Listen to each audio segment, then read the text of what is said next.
Today's rhythm exercise is focused on the simple time signature 216. This is part 8 of 13.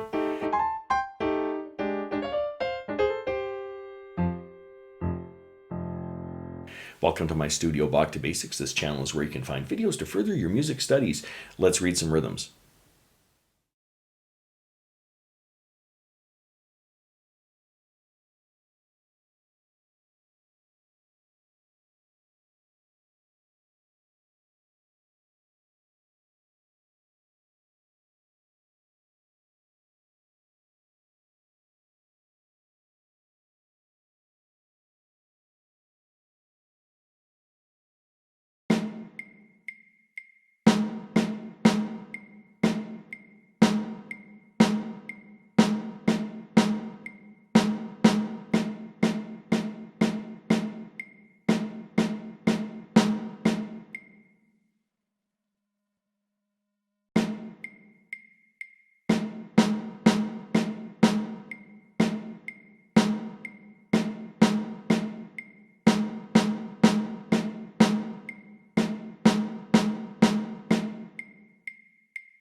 If you found this video helpful, click like or subscribe, or visit my Patreon page linked in the description below for early access to videos like these and, well, whatever else I'm doing over there. Thanks for watching. I'm just a music teacher having fun. Catch you on the next one.